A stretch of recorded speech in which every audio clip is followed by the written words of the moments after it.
आइए दोस्तों स्टार्ट करते हैं बिहार दरोगा का प्रैक्टिस सेट का डिस्कशन। और यह सेट गुरु रहमान सर के द्वारा और उनके टीम के द्वारा तैयार किया गया है। तो आज हम लोग इसी का डिस्कशन करने वाले हैं। तो आप सभी लोग वीडियो को पूरा देखिएगा। पसंद आने पर वीडियो को लाइक और चैनल को सब्सक्राइब करना ना भूले और इस वीडियो को अपने दोस्तों और ग्रुप में शेयर जरूर करें। इसका पीडीएफ आपको हमारे टेलीग्राम चैनल पर मिल जाएगा, जिसका लिंक डिस्क्रिप्शन बॉक्स में दिया गया है। तो चलिए आइए स्टार्ट करते हैं और देखते हैं इसका पहला प्रश्न। और आप लोगों का इसमें कितना नंबर आता है यह भी कमेंट कीजिएगा, कितना सही कर पाते हैं कमेंट जरूर कीजिएगा। तो चलिए देखते हैं पहला प्रश्न।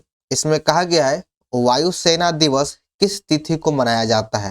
हमारे भारत में वायुसेना दिवस प्रतिवर्ष 8 अक्टूबर को मनाया जाता है। एक का एक सही है। अगला प्रश्न है विश्व पर्यटन दिवस कब मनाया जाता है। विश्व पर्यटन दिवस प्रतिवर्ष 27 सितंबर को मनाया जाता है। ऑप्शन ए सही है। यक्षगान किस राज्य का नृत्य है। तो यक्षगान कर्नाटक राज्य का लोक नृत्य है। तो 3 का 3 नंबर सही हो जाएगा। भारतनाट्यम यह तमिलनाडु का है। कुचिपुड़ी आंध्र प्रदेश का लोक नृत्य है। और कथकली जो है यह केरल का लोक नृत्य है। गरबा डांडिया ये सभी गुजरात में नृत्य किया जाता है। चलिए आगे है 4 नंबर।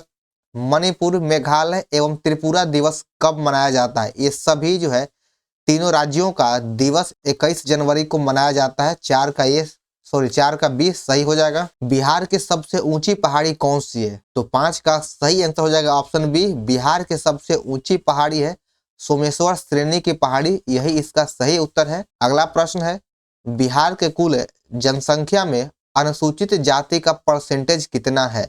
तो बिहार के कुल जनसंख्या का उसमें अनुसूचित जाति का प्रतिशत हो जाएगा 15.9%। 6 का 4 सही है। आगे बढ़ते हैं 7 नंबर में कहा गया है कि 2011 के जनसंख्या के अनुसार बिहार में न्यूनतम नगरीकरण वाला जिला कौन सा है। तो सबसे कम जो नगरीकृत जिला है वह है समस्तीपुर। यज्ञशाला में कौन सा समास है। तो यज्ञशाला में तत्पुरुष समास है। 8 का 3 सही हो जाएगा। बिहार दरोगा का सिलेबस में आपका थोड़ा बहुत कुछ प्रश्न इंग्लिश और हिंदी का भी रहेगा और एक आध दो मैथ का भी, तो उसको भी लेके चलना है। हृदय का विशेषण निम्न में से कौन है। तो हृदय का विशेषण हो जाएगा हार्दिक। 9 का 4 सही है। देखिए अगला प्रश्न है which of the following is a conjunction. तो 10 का सही हो जाएगा ऑप्शन बी बिकॉज।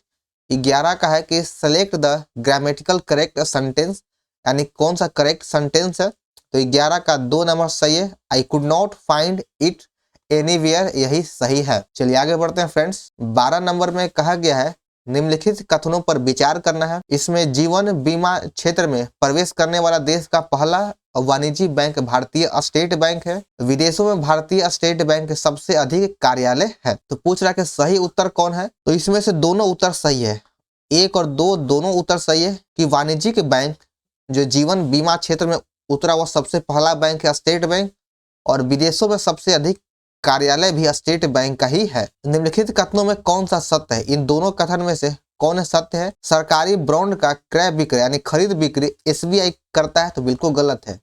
सरकारी बॉन्डों का जो खरीद बिक्री है वह बैंक और वित्तीय संस्थान के माध्यम से किया जाता है, न कि पर्टिकुलर एसबीआई के द्वारा। पहले चरण में 14 बैंकों का राष्ट्रीयकरण किया गया था। तो इसमें से केवल 2 नंबर सही हो जाएगा। पहला गलत है, 2 सही है। 1969 ईस्वी में पहली बार 14 बैंकों का राष्ट्रीयकरण किया गया था और यह 19 जुलाई 1969 ईस्वी को 14 बैंकों का राष्ट्रीयकरण किया गया। आयुष्मान भारत योजना का संबंध किससे है। आयुष्मान भारत योजना का संबंध स्वास्थ्य बीमा से है। आप लोग देख सकते हो कि time to time Ayushman card बनाने के लिए गाँवों शहरों में आता है, जिसमें आपको 5 लाख तक के मुफ्त इलाज के लिए उसमें लिखा होता है या फिर कहा जाता है। अगला प्रश्न है इंडियन कमोडिटी एक्सचेंज लिमिटेड कहाँ स्थित है। तो यह नई दिल्ली में है। इंडियन कमोडिटी एक्सचेंज लिमिटेड नई दिल्ली में स्थित है। निम्नलिखित में से सही कथन कौन सा है। दोनों में से सही कौन है। कोब डगलसन उत्पादन फलन के अनुसार वस्तु का उत्पादन करने के लिए श्रम एवं पूंजी दोनों की आवश्यकता होती है। इसके अनुसार श्रम एवं पूंजी को किसी अनुपात में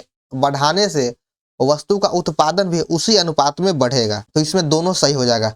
आप पूंजी या श्रम को जिस अनुपात में बढ़ाइएगा आपका उत्पादन या लाभ भी उसी अनुपात में भी बढ़ेगा। निम्नलिखित कथनों पर विचार करना है। मुद्रास्फीति के कारण व्यापार संतुलन विपरीत विपक्ष में हो जाता है क्योंकि भारत में वृद्धि तथा निर्यात में कमी हो जाती है। इसके तहत यानी मुद्रास्फीति, ऋणी की हानि तथा ऋणदाता को लाभ होता है। इन दोनों में से कौन सही है? तो देखिए इसमें से आपका केवल पहला ऑप्शन सही है, दूसरा ऑप्शन यह गलत है। तो 17 का 1 सही हो जाएगा और यह गलत इसलिए है कि मुद्रास्फीति में ऋणी जो ऋण लेता है उसको लाभ होता है, ऋणी को लाभ होता है, जो ऋण देता है उसको हानि होता है। तो यहाँ पर बस उल्टा लिख दिया गया है। ठीक है, चलिए आगे बढ़ते हैं। उपभोक्ता की बचत सिद्धांत का संबंध किससे है?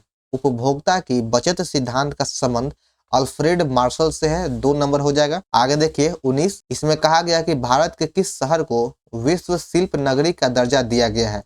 विश्व शिल्प नगरी का दर्जा श्रीनगर को दिया गया है। 19 का 4 सही हो जाएगा। अगला प्रश्न है, राज्य खाद्य सूचकांक 2024 में शीर्ष राज्य कौन है?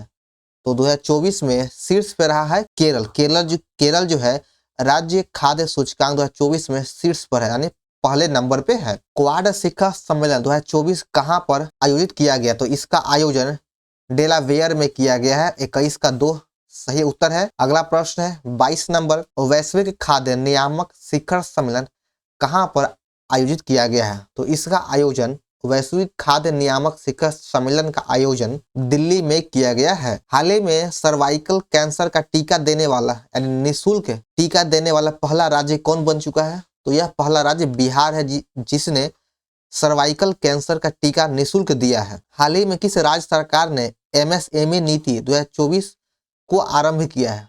यह जो नीति है एमएसएमई नीति 2024, इसको तेलंगाना सरकार के द्वारा आरंभ किया गया है। चलिए आगे बढ़ते हैं। इंटरनेशनल बिग कैट एयरलाइन कब लॉन्च किया गया है? तो इसको 2023 में लॉन्च किया गया, इसे 2023 में लॉन्च किया गया है। चलिए देखते हैं 26 नंबर, हंगरी में आयोजित हो रहे 45वें चेस ओलंपियाड की ओपन कैटेगरी में भारतीय पुरुष टीम के कौन सा पदक जीता है? तो भारतीय पुरुष टीम के द्वारा स्वर्ण पदक यानी गोल्ड मेडल जीत लिया गया है। आगामी कॉमनवेल्थ गेम किस वर्ष प्रस्तावित है? जो आगामी जो अब होने वाला जो कॉमनवेल्थ गेम है वह 2026 में प्रस्तावित किया गया है। अब यह 2026 में होगा। हाल ही में शिपिंग मंत्रालय ने किसे अपना ब्रांड एम्बेसडर नियुक्त किया है? तो शिपिंग मंत्रालय के द्वारा मनु भाकर को अपना ब्रांड एम्बेसडर बनाया गया है। चलिए बढ़ते हैं अपने अगले प्रश्न की ओर। इसमें कहा गया कि विशेष बहुमत वाला संशोधन के संबंध में किन मुद्दों को छोड़कर संविधान के अन्य सभी व्यवस्था विशेष बहुमत संशोधन में शामिल है? यानी इसमें कहा गया कि विशेष बहुमत वाला जो संशोधन के संबंध में किन मुद्दों को छोड़कर संविधान के अन्य सभी व्यवस्था विशेष बहुमत संशोधन में शामिल है। तो इसमें केवल 2 नंबर जो है न्यायपालिका तथा राज्यों के अधिकारों और शक्तियों जैसी कुछ विशिष्ट बातों को छोड़ दे तो सब विशेष बहुमत में शामिल होता है। राष्ट्रीय बाल अधिकार संरक्षण आयोग के अध्यक्ष और अन्य सदस्यों की नियुक्ति कौन करता है? तो इसके अध्यक्ष और अन्य सदस्यों की नियुक्ति केंद्र सरकार के द्वारा किया जाता है। अगला प्रश्न है, अगले वित्त वर्ष अनुमानित बजट प्रस्तुत होने और विचलन और पारित किया जाना किसके अंतर्गत होता है? तो यह जो सब है कि बजट प्रस्तुत करना, विचलन करना और पारित करना, ये सब बजट सत्र के द्वारा किया जाता है। ऑप्शन 20 सही हो जाएगा। और वित्तीय बजट का उल्लेख अनुच्छेद 112 में किया गया है। अध्यादेश में निहित विधि संसद या विधानमंडल के अगले सत्र की शुरुआत के कितने समय के बाद प्रवर्तन योग्य नहीं रह जाता है? तो यह 6 सप्ताह के बाद यह प्रवर्तन योग्य नहीं रह जाता है। 33 में कहा गया कि निम्नलिखित कथनों पर विचार करना है और इसमें से कौन सही है। अगर इस तरह से क्वेश्चन दिया गया हो कथन में, तो सबसे पहले आपको यह ध्यान देना है कि यहाँ पे पूछ क्या रहा है, सही पूछ रहा है कि गलत पूछ रहा है। तो इसी में अक्सर गलत हो जाता है। तो यहाँ पर सही को चुनना है। 51वां संविधान संशोधन के तहत सदस्य संख्या लोकसभा तथा राज्य विधानसभा के सदस्य संख्या का 15% होगा। तो यह बिल्कुल सही है। इसमें ही निश्चित किया गया था कि जो लोकसभा के मंत्री होगा वह लोकसभा के मेंबर का 15% ही होगा, उससे अधिक नहीं होगा। और यह लोकसभा और विधानसभा दोनों में लागू है। मौलिक अधिकार का उल्लेख भाग 3 में किया गया है, भाग 4 में नहीं, ये गलत है। भाग 4 में नीति निर्देशक तत्व का उल्लेख किया गया है। मौलिक अधिकार का उल्लेख अनुच्छेद 12 से 35 में, अनुच्छेद 12 से 35 तक किया गया है। तो इसमें से केवल 1 नंबर सही है, बाकी दूसरा गलत है। चलिए आगे देखते हैं 34 नंबर। देखिए इसमें गलत बोल रहा है कि गलत कथन का चुनाव कीजिए। ठीक है, धन विधेयक में लोकसभा का मुख्य हस्तक्षेप होता है और राज्य के नीति निर्देशक तत्व का वर्णन अनुच्छेद 36 से 57 तक किया गया है। तो सही कथन कौन सा है? तो देखिए यहाँ पर नीति निर्देशक तत्व का उल्लेख भाग 4 में अनुच्छेद 36 से 51 तक किया गया है, तो 57 नहीं होगा। और यहाँ पर इसका पहला ऑप्शन भी गलत है, क्योंकि लोकसभा का मुख्य हस्तक्षेप नहीं होता है। हाँ, धन विधेयक को सबसे पहले लोकसभा में पेश किया जाता है, लेकिन सिर्फ इसमें लोकसभा का ही मुख्य हस्तक्षेप हो यह जरूरी नहीं है। तो इसमें सही कोई भी नहीं है, न तो एक और न ही दो सही है। तो यहाँ पर थोड़ा सा देखिए मिस्टेक, यहाँ पर गलत बोला और यहाँ पर सही भी पूछा है, तो इसमें टाइपिंग एरर है। चलिए आगे 35 नंबर, नीति आयोग का वर्णन संविधान के किस अनुच्छेद में किया गया है? नीति आयोग का वर्णन संविधान के किसी भी अनुच्छेद में नहीं किया गया, बल्कि यह एक गैर संवैधानिक संस्था है। तो 35 का 4 सही हो जाएगा। सीबीआई की स्थापना गृह मंत्रालय ने कब किया था? सीबीआई की स्थापना गृह मंत्रालय के द्वारा 1 अप्रैल 1963 ईस्वी को किया गया है। दोनों सदनों में प्रतिरोध उत्पन्न होने पर संयुक्त अधिवेशन का प्रावधान किस अनुच्छेद में है? संयुक्त अधिवेशन का प्रावधान अनुच्छेद 108 में किया गया है। और यह जो संयुक्त अधिवेशन है यह राष्ट्रपति के द्वारा बुलाया जाता है, लेकिन इसकी अध्यक्षता लोकसभा अध्यक्ष के द्वारा किया जाता है। तो यह ध्यान देना है कि पूछता है कि संयुक्त अधिवेशन की अध्यक्षता कौन करता है, तो बहुत लोग कंफ्यूज होकर इसको राष्ट्रपति मारते हैं, लेकिन जो कि गलत है। इसकी अध्यक्षता लोकसभा अध्यक्ष के द्वारा किया जाता है और इसको बुलाता है राष्ट्रपति। आगे 38 नंबर, प्राक्कलन समिति के संबंध में कौन सा विकल्प गलत है? तो यहाँ पर देखिए कि प्राक्कलन समिति का अध्यक्ष लोकसभा अध्यक्ष के द्वारा चुना जाता है, बिल्कुल सही है। अगले वर्ष 30 अप्रैल को कार्यकाल समाप्त हो जाता है।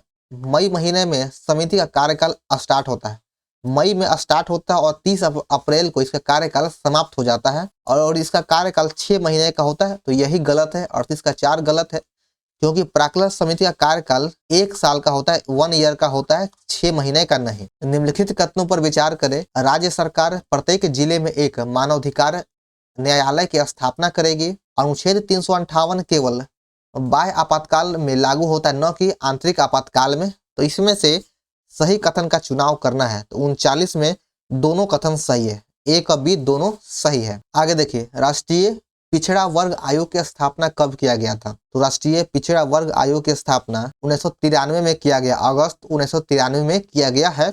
और इससे पहले आपसे हम पूछ चुके हैं कि सीबीआई की स्थापना कब हुआ है? तो सीबीआई का स्थापना 1 अप्रैल 1963 को किया गया है। निम्नलिखित कथनों पर विचार करें। कलाहारी मरुस्थल का विस्तार बोत्सवाना, नामीबिया एवं दक्षिण अफ्रीका में है, तो बिल्कुल सही है। और नामीबिया मरुस्थल नामीबिया में ही स्थित है, तो ये दोनों कथन ही सही है। तो गलत को पूछ रहा कि गलत कौन है, तो इसमें से गलत कोई नहीं है, इनमें से कोई नहीं गलत है। कथन वाले प्रश्न में आपको खासकर ध्यान देना है, उलझा देता है कि सही कौन है गलत कौन है, तो आंसर देने में मिस्टेक होता है।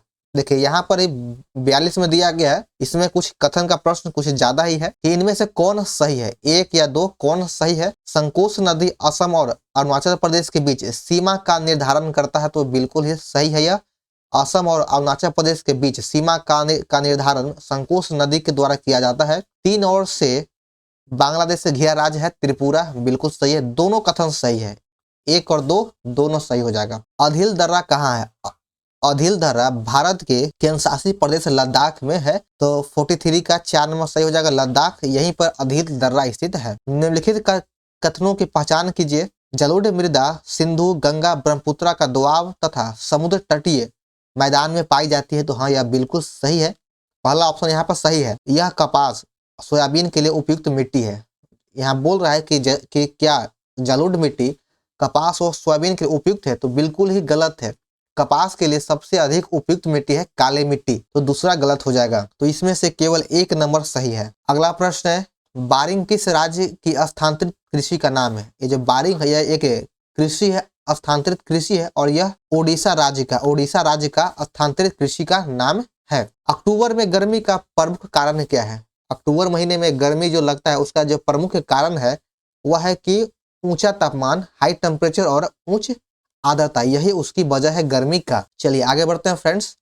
अगला प्रश्न है 47 नंबर में कि गंधक उत्पादन में अग्रणी राज्य कौन सा है? तो गंधक के उत्पादन में जो सबसे अग्रणी राज्य वह है तमिलनाडु, तो 47 का 1 नंबर सही हो जाएगा। आगे देखिए 48 में कि निम्नलिखित में से भारत का सबसे बड़ा कंटेनर पोर्ट कौन सा है? भारत का सबसे बड़ा कंटेनर पोर्ट हो जाएगा जवाहरलाल नेहरू पोर्ट, 48 का 2 नंबर सही है, जवाहरलाल नेहरू पोर्ट। निम्नलिखित कथनों पर विचार करना है। 49 में देखिए, इसमें बोल रहा है कि दोनों कथन में से कौन सा है जो वह असत्य है। तो भारत में हरित क्रांति की शुरुआत 1966-67 में किया गया है। इसके माध्यम से उत्पादन में कमी आई थी, बिल्कुल गलत है। हरित क्रांति के वजह से उत्पादन में वृद्धि हुआ है, न कि कमी। तो पहला दो ऑप्शन सही है, लेकिन दूसरा गलत हो जाएगा। तो इसमें से केवल 2 नंबर गलत है। आगे देखिए 50 नंबर, ब्रह्मगिरी पहाड़ी से किस नदी का उद्गम होता है। तो ब्रह्मगिरी पहाड़ी यह दक्षिण भारत में है और यहाँ से कावेरी नदी का उद्गम होता है। 50 का 4 नंबर सही है, कावेरी नदी। आगे देखिए 51 नंबर, निम्नलिखित कथनों पर विचार करें। दूकन अमेजन बेसिन में पाए जाने वाला पक्षी है। माराकाइबो झील दक्षिण अमेरिका की सबसे बड़ी झील है। तो इनमें से कौन सा उत्तर सही है। तो इसमें दोनों सही है, 1 और 2 दोनों सही है। दूकन अमेजन बेसिन में पाए जाने वाला एक पक्षी है और दक्षिण अमेरिका के सबसे बड़ी झील हो जाएगा माराकाइबो झील। तो यह ऑप्शन के अकॉर्डिंग बी भी सही है, लेकिन अगर गूगल पर सर्च कीजिएगा तो बेनुजुरा देगा, लेकिन यह सही है उत्तर एक तरह से। ठीक है, आगे है 52 नंबर, निम्नलिखित में से गलत कौन है। सांभर झील बालसन का, डिडवाना झील प्याला का एग्जाम्पल है। लोनार झील उत्तराखंड में, तो बिल्कुल गलत है। लोनार झील महाराष्ट्र में है। तो इसमें से 2 नंबर गलत है, बाकी पहला सही है। तो गलत सिर्फ हो जाएगा 2। देखिए किस तरह से क्वेश्चन को घुमाता है ताकि बच्चे फंस सके। आगे 53 नंबर, सलेम इस्पात संयंत्र किस राज्य में है। सलेम इस्पात संयंत्र तमिलनाडु राज्य में है। अगला प्रश्न है, भारत की जलीय सीमा समुद्री सीमा से कितने देशों से लगता है। जो हमारे देश का जो जलीय सीमा है वह कितने देशों के साथ संलग्न है। तो यह 7 देशों के साथ अपनी सीमा साझा करता है, जलीय सीमा साझा करता है। जैसे कि आपका पाकिस्तान भी लगता है, श्रीलंका भी है, इंडोनेशिया है, बांग्लादेश, मालदीव, ये सभी जलीय सीमा साझा करने वाला देश है। कोलाबा पॉइंट कहाँ पर स्थित है। तो कोलाबा पॉइंट मुंबई में है। 55 का 4 सही हो जाएगा, मुंबई। अगला प्रश्न है कि अशोक का जौगढ़ शिलालेख का संबंध किस राज्य से है। तो सबसे पहले यहाँ पर यह देख लीजिए कि जौगढ़ शिलालेख का संबंध अशोक से है और यह ओडिशा राज्य से संबंधित है। मामल्लपुरम के रथ किस शैली का प्रतीक है। मामल्लपुरम का जो रथ मंदिर है यह पल्लव वंशीय, यह पल्लव शैली का इससे संबंध है। नेक्स्ट क्वेश्चन है कि किस सिंधु घाटी स्थल से समाधान हेतु काष्ठ शवपेटिका का साक्ष्य मिला है। तो इसमें जो शवपेटिका का जो साक्ष्य मिला है वह हड़प्पा से प्राप्त हुआ है। 58 का 1 सही हो जाएगा, हड़प्पा स्थल से। निम्नलिखित कथनों पर विचार कीजिए। खारवेल जैन धर्म का अनुयायी था जिसे जैन मुनियों के लिए उदयगिरी की पहाड़ियों पर गुफा का निर्माण करवाया गया है। खारवेल का संबंध सातवाहन वंश से है। तो बिल्कुल गलत, 2 नंबर गलत है। खारवेल का संबंध सातवाहन से नहीं है। तो यही देखिए कि राजा खारवेल का संबंध छेदी वंश या फिर उसी को महामेघहाना वंश कहा जाता है, इसका संबंध उसी से है। तो इसमें गलत हो जाए कौन, केवल 2 नंबर गलत है। चलिए आगे बढ़ते हैं। निम्नलिखित में से कौन सा सही है। तो 60 में देखिए कि पहली बार किसी के सती होने का प्रमाण भानुगुप्त के एरन अभिलेख से प्राप्त होता है और गुप्त साम्राज्य में सिंचाई के लिए रहट या घंटी यंत्र का उपयोग किया जाता था। तो इसमें से दोनों कथन सही है। आज इस सेट में कथन का प्रश्न कुछ ज्यादा ही दिख रहा है, तो चलिए टेंशन नहीं लेना है। जो भी कथन का भी प्रश्न है लेकिन वो सिंपल है। ठीक है, आगे 61, टोडरमल किसकी विशेषता थी। तो टोडरमल जो है वह राजस्व प्रशासन से संबंधित है। तो 61 का 3 सही है। किस मुगल शासक के समय मुगल साम्राज्य का विस्तार सबसे अधिक हुआ था। तो मुगल साम्राज्य का जो विस्तार है वह सबसे अधिक औरंगजेब के समय में हुआ है। 62 का 4 नंबर सही हो जाएगा। और इसका शासनकाल 1657 या 58 से लेकर 1707 ईस्वी तक रहा। अकबर का शासनकाल 1556 से लेकर 1605 ईस्वी तक है। जहांगीर फिर आता है, फिर जहांगीर का 1605 से लेकर 27 तक है। और शाहजहां का शासनकाल 1627 से लेकर 57 ईस्वी तक है। आगे देखिए, कबीर की समाधि निम्न में से किस स्थान पे है। तो कबीर का समाधि स्थल है मगहर में। 2 नंबर सही, मगहर। आगे 64, निम्नलिखित कथनों पर विचार करें। अधोला, दमड़ी और जीतर शेर शाह के समय तांबे का सिक्का है और तानसेन बाबर के दरबार का प्रसिद्ध संगीतकार था। तो आप लोग बताइए कि कौन होगा। तो इसमें सबसे तो आसान है कि तानसेन जो है बाबर के समय नहीं बल्कि यह अकबर के समय में था। तो 2 नंबर तो ऐसे ही गलत है और पहला यह सही है। तीनों जो सिक्का है वह जो रुपए जो है वह सिक्का वह तांबे का था, वह शेर शाह के समय का ही है। तो पहला सही है, बाकी दूसरा गलत है। आगे 65, निम्नलिखित कथनों पर विचार कीजिए। अलाउद्दीन खिलजी ने इक्ता प्रथा को समाप्त कर दिया था। तो बिल्कुल सही है। इक्ता प्रणाली की शुरुआत इल्तुतमिश के द्वारा किया गया था, जिसका संबंध गुलाम वंश से है और समाप्त किया अलाउद्दीन खिलजी ने। देवल सल्तनत काल में अंतर्राष्ट्रीय बंदरगाह के रूप में प्रसिद्ध है। इसमें से दोनों सही है। चलिए आगे बढ़ते हैं। पागलपंथी संप्रदाय की स्थापना करने का श्रेय किसे जाता है? पागलपंथी संप्रदाय की स्थापना करने का श्रेय करम शाह को दिया जाता है। 4 नंबर सही है। अगला प्रश्न है, बेलूर पंथी का विद्रोह निम्न में से किस क्षेत्र से संबंधित है? बेलूर पंथी का जो विद्रोह है उसका संबंध त्रावणकोर से है, त्रावणकोर से है। आगे देखिए 68, निम्नलिखित कथन पर विचार करना है और बताना है कि इसमें से गलत कथन कौन है। वारेन हेस्टिंग्स ने राजकीय कोषागार को मुर्शिदाबाद से हटाकर कलकत्ता स्थापित कर दिया था। तो यह कथन जो है यह सही है। और इसने 1772 ईस्वी में प्रत्येक जिले में एक फौजीदारी और दीवानी अदालत की भी स्थापना किया था। तो दोनों कथन सही है, गलत कोई भी नहीं है। वो ना तो 1 और ना ही 2 इसका सही उत्तर होगा। 69 नंबर में सेम में है कि इसमें सही कथन का चुनाव करना है। कर्जन ने 1904 में भारतीय विश्वविद्यालय अधिनियम की स्थापना किया था। तो बिल्कुल सही है। और लॉर्ड कर्जन के समय में ही समाचार पत्र अधिनियम प्रेस एक्ट 1908 पारित किया गया था। तो आप लोगों को पता होगा कि लॉर्ड कर्जन का कार्यकाल 1899 से लेकर 1905 ईस्वी तक था। तो 1908 में यह प्रेस एक्ट कैसे पारित कर सकता है? तो दूसरा गलत है, बाकी पहला सही है। तो इसमें ऑप्शन नंबर ए केवल सही है। और देखिए यहाँ पर यह है कि लॉर्ड कर्जन के द्वारा ही बंगाल का विभाजन किया गया था, जो इसी की वजह से बंगाल विभाजन की वजह से ही लॉर्ड कर्जन को सबसे अधिक जाना जाता है। अगला प्रश्न है कि मोपला विद्रोह किस स्थान पर हुआ था? मोपला विद्रोह केरल में हुआ था। 4 नंबर सही है। सरदार उधम सिंह ने पंजाब के लेफ्टिनेंट गवर्नर माइकल ओडायर की गोली मारकर हत्या कब किया था? तो उधम सिंह ने लेफ्टिनेंट गवर्नर माइकल ओडायर को 1940 ईस्वी में गोली मारकर हत्या कर दिए थे। आगे देखिए 72 नंबर कि मुस्लिम लीग एवं अम्बेडकर ने भारत छोड़ो आंदोलन का विरोध किया। तो हाँ बिल्कुल सही है। इन दोनों ने ही भारत छोड़ो आंदोलन का विरोध कर रहे थे। और भारत छोड़ो आंदोलन 1944 की घटना नहीं जी, भारत छोड़ो आंदोलन 1942 की घटना है। तो इसमें से केवल 1 नंबर सही है, बाकी दूसरा गलत है। आगे देखिए द रिवोल्यूशनरी पत्रिका के संपादक कौन है? तो इस पत्रिका के संपादक हो जाएगा सचिंद्र नाथ सन्याल। 4 नंबर सही है। केसरी पत्रिका एक कैसी थी? दैनिक, साप्ताहिक, पाक्षिक या मासिक? तो केसरी पत्रिका यह एक दैनिक समाचार पत्रिका है। निम्नलिखित में से किस वर्ष कांग्रेस का कोई अधिवेशन नहीं हुआ था? तो 1935 में कांग्रेस का कोई भी अधिवेशन आयोजित नहीं किया गया है। साबुन के बुलबुले के अंदर का दाब कैसा होता है? तो साबुन के बुलबुले के अंदर का दाब वायुमंडलीय दाब से अधिक होता है। इसको याद रखना है कि यह जो बुलबुला होता हुआ उसका वायु दाब वायुमंडलीय दाब से अधिक होता है। मथने के बाद क्रीम दूध से अलग होने का किस वजह से वह अलग हो जाता है? तो अपकेंद्रीय बल की वजह से दूध से क्रीम अलग हो जाता है। आगे देखिए 78 नंबर यूडियोमीटर के द्वारा किसको मापा जाता है? यूडियोमीटर के द्वारा गैसों का आयतन मापा जाता है। 4 नंबर सही है। किस प्रकार की आणविक गति का आंतरिक ऊर्जा में कोई योगदान नहीं होता है? तो 79 का सही आंसर हो जाएगा ऑप्शन डी, इनमें से कोई नहीं। चलिए आगे बढ़ते हैं। आगे देखिए 80 नंबर कि निम्नलिखित में से कौन सा विद्युत फ्यूज बनाने के लिए उपयोग की गई तार का एक गुण है? तो विद्युत फ्यूज का कौन सा गुण होता है? तो वह होता है कि शीघ्र ही पिघल जाए, यानी उसका गलनांक कम हो।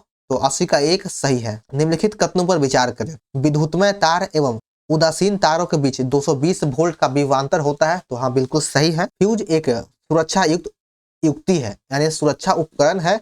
तो इसमें से दोनों कथन सही हो जाएगा। चलिए आगे है 82 नंबर कि निम्नलिखित कथनों में सत्य कथन की पहचान कीजिए। सॉरी यहाँ पे गलत है, असत्य कथन का पहचान कीजिए, यानी इन दोनों में से गलत कौन है? कैथोड किरणें अदृश्य होती और सीधी रेखा में चलता है। तो हाँ बिल्कुल ही सही है, यह सीधी रेखा में ही गमन करती है और इसकी वेधन क्षमता सबसे अधिक होता है। तो बिल्कुल ही गलत है। कैथोड किरण का वेधन क्षमता अधिक नहीं होता, बल्कि गामा किरणों की वेधन क्षमता सबसे अधिक होता है। तो 82 का 2 नंबर गलत है। आगे देखिए 83 निम्नलिखित तत्वों में किसका गलनांक सबसे कम होता है? तो गलनांक सबसे कम आर्गन का हो जाएगा। 83 का 3 नंबर सही है, आर्गन। निम्नलिखित में से कौन सा सफेद फास्फोरस है? तो P4 को ही सफेद फास्फोरस कहा जाता है। अक्रिय गैस क्या होता है? अक्रिय गैस एक परमाणुक होता है, एक परमाणुक होता है। जैसे देखिए हाइड्रोजन, हीलियम, आर्गन, ये सब एक परमाणुक। लेकिन ऑक्सीजन की अगर बात करते हैं O2 होता है, यह द्विप परमाणु होता है। ओजोन की बात करें तो O3 यह त्रिक परमाणु होता है। तो इस तरीके से इसको लिखा जाता है। किस पदार्थ को मिलाने से कांच का रंग नीला हो जाता है? तो कांच का रंग नीला कोबाल्ट ऑक्साइड के मिलाने से होता है। 86 का 2 नंबर सही है। दर्द निवारक मरहम आयोडेक्स में किसका गंध आता है? आयोडेक्स से मिथाइल सैलिसिनेट का स्मेल आता है या गंध आता है, तो 87 का 1 नंबर सही है। आगे देखिए 88 नंबर, तापमापी थर्मामीटर में निम्नलिखित में से किसका उपयोग पारा के रूप में किया जाता है? तो पारे के रूप में गैलिस्टन का उपयोग किया जाता है। 88 का 4 नंबर हो जाएगा गैलिस्टन, यह पारे के जगह इसका उपयोग किया जाता है। आगे 89 नंबर, बीजाणु उत्पन्न करने वाला एक पादप जीव कौन सा है? तो यह पादप जीव हो जाएगा डबल रोटी के फफूंद। चलिए अगला प्रश्न है 90 नंबर, कौन सी कोशिकाएं पौधों के विभिन्न अंगों को जन्म देती है और पौधों के बढ़ने में सहायता करता है? तो उस अंग का नाम है, उस सेल का नाम है मेरिस्मेटिक। मेरिस्मेटिक इसका सही उत्तर हो जाएगा। आगे 91, निम्नलिखित कथनों पर विचार कीजिए और बताइए कि सही कथन कौन सा है। पीत पीले हरे रंग का क्षारीय द्रव होता है जिसका पीएच मान यहाँ पर 7.7 होगा, यहाँ पर 77 नहीं होगा, 7.7 होना चाहिए। पीत में जल की मात्रा नगण्य होता है, तो इसमें से केवल ऑप्शन ए सही होगा, पीत में जल की मात्रा होती है। तो 2 गलत, बाकी 1 सही है। निम्नलिखित में कौन सही है? आरबीसी का निर्माण अस्थि मज्जा में होता है, बिल्कुल सही है, और इसका जीवन काल 20 से लेकर 120 दिन का होता है, तो इसमें दोनों कथन सही हो जाएगा। चलिए अगला प्रश्न फ्रेंड्स, इसमें गलत कथन कौन सा है? मोलस्का संघ के जंतु में श्वास गिल्स और टिंडिया के द्वारा होता है और इसका आहार नल पुनः विकसित होता है। तो 93 का सही आंसर हो जाएगा ऑप्शन डी, न तो ए या न ही 2 गलत है, दोनों सही है। तंबाकू का मोज़ेक रोग किसकी वजह से होता है? तंबाकू का मोज़ेक रोग विषाणु की वजह से होता है। 94 का 2 नंबर सही है, विषाणु। अगला प्रश्न है 95 कि नारियल में खाने योग्य भाग कौन सा होता है? तो नारियल का खाने योग्य भाग होता है भ्रूण कोश, 1 नंबर सही है। आगे देखिए 96, एक नगर की जनसंख्या एक दशक में 1,85,500 से बढ़कर 2,22,600 हो गई है, तो जनसंख्या की औसत वार्षिक वृद्धि कितना होगा? तो बस यहाँ आपको परसेंटेज वृद्धि निकालना है, तो आप आसानी से निकाल सकते हैं। कितना अधिक होता है, यहाँ पर अधिक लिखना है, कितना अधिक बढ़ गया और बटा में पहले कितना था और 100 से गुना कर देना, तो यहाँ पे परसेंटेज निकल जाएगा। तो 96 का सही आंसर हो जाएगा ऑप्शन बी, 2% इसका वृद्धि हुआ है।